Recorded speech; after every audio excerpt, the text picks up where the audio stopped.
Greetings and welcome to Life is an Art, so learn how to live. My name is Fernando Alvarez, and my mission is to help you experience a more fulfilling, joyful, and empowering life. In this episode, I will share with you my insights on how much humans can be in complete control of being joyful. This is such a fundamental topic because so many people feel disempowered because they truly believe that their ability to be blissful and optimistic is out of their hands. They believe that it is normal for external circumstances and other people's actions to determine how they feel inside. With such a self-defeating and disempowering belief system, external circumstances do actually determine the mood, feelings, and general well-being of so many humans. However, it does not have to be this way. Believe it or not, we can be in complete control. Now, let me be honest with you. Am I in complete control of how I feel, my mood, my emotions, my attitude, and my ultimate joy? You may ask. Of course not. I am human just like you. However, I am in an endless journey of evolution, learning, trial and error, and finding the way. I am truly on the path to being more and more in control of how I feel every day. Why do I say that? Well, for several years now, and especially after going through the experience of having tonsil cancer and feeling the negative side effects of radiotherapy and chemotherapy, I have been very intentional about being more in control of my life, physically, emotionally, mentally, and spiritually. Being intentional is vital. Positive changes do not happen on their own. There is no worse feeling, and all of us have felt this or are experiencing this at different levels. There is no worse feeling than not being in control of one's life. This feeling of disempowerment is so detrimental because one loses hope, faith, and the general positive outlook in life. When one feels this way, it is very easy to become sad, depressed, and to adopt a general negative mindset. Since each one of us is a system, as I discussed in episode 7, these feelings of disempowerment and negativity have a very bad effect on our general well-being at a physical, emotional, mental, and spiritual level. Moreover, if one is in a bad place physically, emotionally, mentally, and spiritually, this state also affects the people we interact with on a daily basis in a negative way. Remember, everything in our universe is interdependent and interconnected. What usually happens when one becomes negative, depressed, disempowered, and stressed, we may ask? Well, the answer is very familiar to you and to me. One becomes ill. Illnesses are reflected in all types of ways at a physical, emotional, mental, and spiritual level. Since we are a system and everything is interconnected and interdependent, when we become ill physically, that affects our state of mind. When our state of mind is not in harmony, then that affects our emotions. When our emotions become negative, the repercussions also affect our physical, mental, and spiritual well-being. Remember, all is interconnected. Unfortunately, when we become ill in any way, what do we usually do? Well, being the terrible systemic thinkers that we are, we usually blame most of our health problems and other misfortunes on external factors, such as the weather, their job, other people who are sick and infect us with their illnesses or flus or colds, a bacteria that is going around, the latest virus, the political and financial situation of our country or the world, and the list goes on and on. Many of us even have the mindset that getting sick is normal, and that all people get sick. Society has set up a system that has brainwashed us in believing that. However, we usually never look at ourselves and think about what life habits we have that are the true source of our illnesses. To make matters worse, as we try to recover our health, we look for non-systemic, very superficial and external solutions that usually try to correct the symptoms that flare up due to a core problem that we do not usually address. Thus, we take over-the-counter drugs, home remedies, visit the doctor who gives us prescription drugs, or recommend some form of therapy and maybe an operation. Sadly, most of these external solutions focus on the symptoms and not the cause. To add insult to injury, in general and with few exceptions, doctors worldwide, especially the ones educated under the paradigm of Western medicine, these doctors have been educated and healthcare systems have been structured to address illnesses with chemicals and or some form of therapy.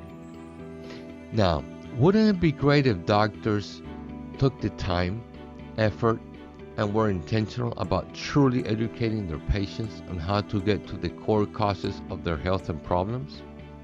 Of their health problems? I am sure that there are some that do. However, that is not the norm. Unfortunately, pharmaceutical companies have so much financial and political power, and their main interest is to make money. Thus, they have a tight grip on how doctors are educated in our universities, the laws that are made in Congress to regulate healthcare systems, and the pharmaceutical companies themselves, of course, for their own benefit. Now, an even greater problem occurs. When illnesses are not addressed at their root cause, symptoms may be cured to a point, but the root cause will continue to cause problems, exteriorizing the same symptoms, other illnesses, or worse, chronic illnesses. Furthermore, most of the prescription drugs and certain treatments cause a series of negative side effects that continue undermining our health. Since we're not truly educated in a holistic way to help maintain our physical, emotional, mental, and spiritual health through proper daily habits and rituals, we are trapped in this endless healthcare labyrinth that is supposed to make us healthy, but in reality, it keeps us sick. Then what is the best solution? Well, it is very simple. We as humans need to gain control of our physical, emotional, mental, and spiritual health. Now, how do we do that, you may ask? Again, the answer is simple. We need to take control of our own education. We must be intentional about educating ourselves in how to be healthy and make our health a general well-being sustainable. In the world that we currently live in, we have immediate access to an infinite amount of credible information and sources that focus in how to be in control of our body, emotions, mindset and thoughts, and our spirituality. When I say spirituality, I am not referring to religion at all. I am referring to our ability to connect with our inner being and to understand and to be aware of our connection and interdependence with the universe. As I embarked on this journey of taking control of my physical, emotional, and mental and spiritual health, I have learned that for many years I have been misled on how to approach my health and be holistically healthy. As I tried to educate myself on being healthy, I ran across an overwhelming amount of information that focused on nutrition, exercising, especially walking, running, weightlifting, and other types of resistance training, practicing sports, yoga, and many others. And of course, as I tried to find the most effective methods and systems, I tried many with satisfactory benefits. However, none of them captured the essence of where it all begins. Fortunately, in the past several months, I came across a practice that really made sense, and the positive effects have been profound. The most amazing and interesting aspect of this practice is that it is the most basic aspect in order to maintain life, and it does not depend on any equipment. It can be done any time and place, and it is free.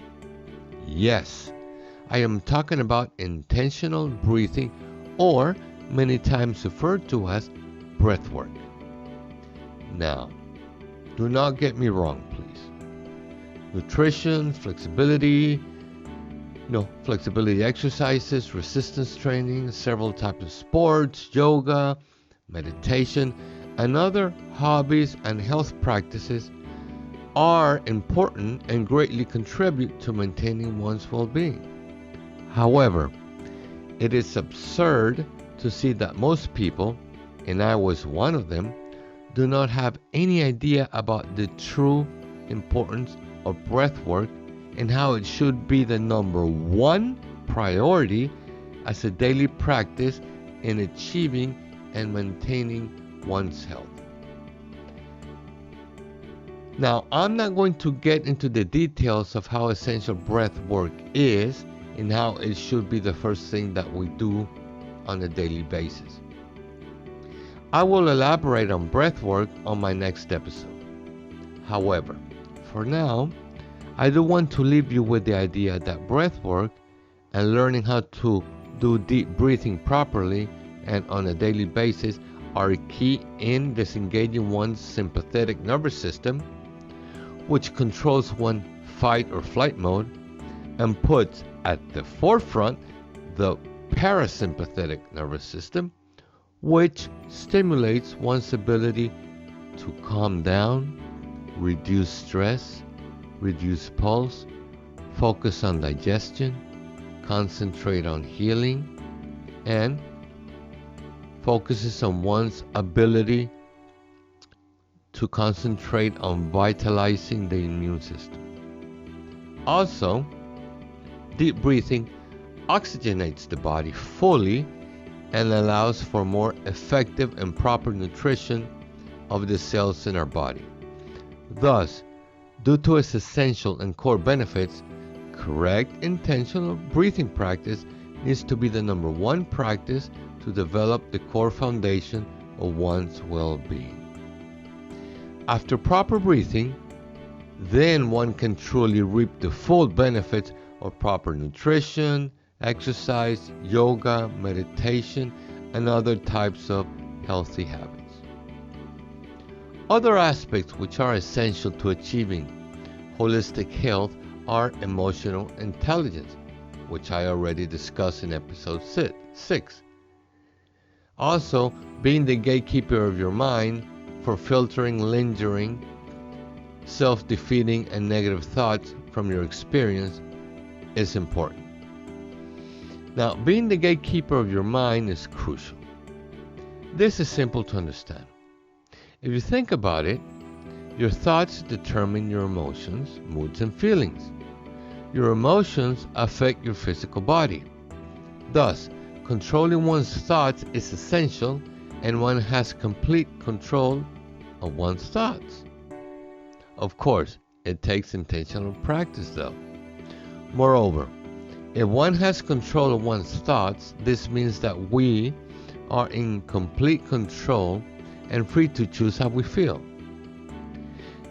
You see, if thoughts determine our feelings and we are free to choose what we think about, then as a consequence, we are free to choose how we feel. It is important to understand that life and all of its external factors happen to everyone. However, when one experiences life, one is free to choose the thoughts that come from interpreting these life experiences.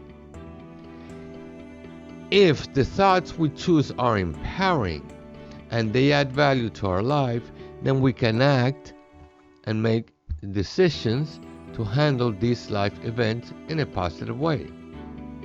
That is why being an observant and proactive gatekeeper of one's mind is crucial in determining the thoughts that one experiences, in particular to negative events in life, and in defining the emotions shaped by these thoughts.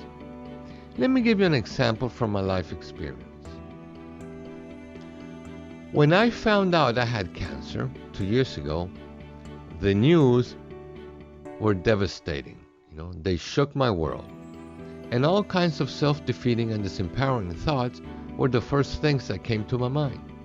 In a split second after these thoughts entered my mind, a flood of negative emotions sprung up and affected in a negative way my mood, pulse, blood pressure, the general harmony in my body, my mind, and my general outlook in life. Stress and worry took control. However, by being very intentional in my practice, I observed those thoughts every time they came into my mind, and I activated the gatekeeper. Each time I got better at suspending those negative thoughts, at observing them, and at understanding that those detrimental thoughts were not part of me. Next, I started to ask myself empowering questions, such as, what can I learn from this experience? How can this experience strengthen me as a physical and spiritual being? How is this experience going to improve my life in the long term? What imbalances do I have in my life that cause me to cross paths with this illness? And what corrections must I make? What things must I do to have true control of my life?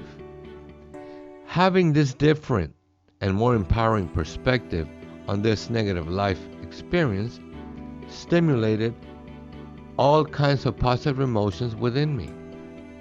I felt hopeful, empowered, my mood became more positive. I felt that my life had meaning again. I felt positive and stronger in my will and determination to live and achieve well-being, and my faith in my Creator and universal love became even stronger. With these positive emotions, I was able to assist in gaining my physical health by empowering my immune system with my positive emotions. I have applied being a better gatekeeper of my mind not only to illnesses, but to many difficult experiences in my life regarding death of loved ones, relationship with people, job issues, financial challenges, and other stressful situations that we all experience. Now let me say this to you. If you practice being the gatekeeper of your mind in an intentional manner on a daily basis, it works. Of course, at the beginning, it will be challenging and you will probably fail. However, you need to get up and try again and again. Now, if you keep at it, believe in what you're doing, learn from your failed attempts, and make the proper corrections the next time you try, you will get better and better at choosing positive thoughts as you experience life difficult situations. And in turn, you will feel more positive emotions and make better decisions and take more effective actions. Thus, remember, put into your daily practice intentional deep breathing, the use of your emotional intelligence, being a better gatekeeper of your mind, apply meditation, and other important healthy daily practices as having proper nutrition, avoiding white refined sugar and products that have excessive amounts of white sugar added, exercising, sleeping well, not smoking or drinking, and adding value to everyone you meet. In future episodes, I will focus on specific topics mentioned in this episode that will help you become more effective at being in control of your joy and blissfulness. Now, sadly, most humans believe that happiness comes from outside of themselves. We are usually trying to experience the joy of life by chasing popularity, power, recognition, wealth, a particular job, a specific profession, material things, relationships, love, and the list goes on and on. If you reflect on the above for a minute, we do not truly want a pile of money in our desk or bank account, or a job per se, or having popularity. What we truly want is the experience of joy, happiness, and possible fulfillment we feel from having these things. However, as you may have noticed, such joy only lasts for a few minutes, hours, days, or perhaps weeks, or maybe months.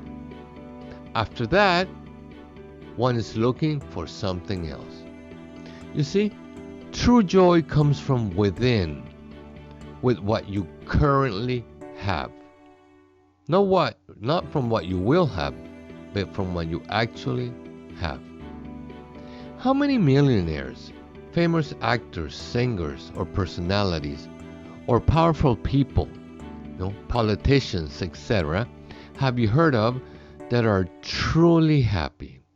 Sadly, not many. Why? Well, because they have as the source of their happiness external things that they cannot control. However, you have control of your thoughts, emotions, physical health, and spiritual well-being. When you focus on developing your inner being, positive and empowering thoughts, positive emotions, a higher spirituality, and the well-being of your physical body, you're able to begin on the journey to reaching true fulfillment and joy. You see, it is up to you. You are always free to choose. It is also important that you take control of your learning. Let me repeat that again. You need to take control of your own learning. It's in your own hands. Do not, and let me reiterate this, do not leave it up to chance or to others to determine how you should live, what you should think and feel, and what you should do in life. Educate yourself and cultivate your inner and spiritual self, because that is the true source of joy and control of your life. In episode 9, I will focus on intentional deep breathing, its importance, benefits, its role in controlling the foundation of your overall well-being, and how to go about it. But for now, remember, life is an art, so learn how to live. Thank you for listening.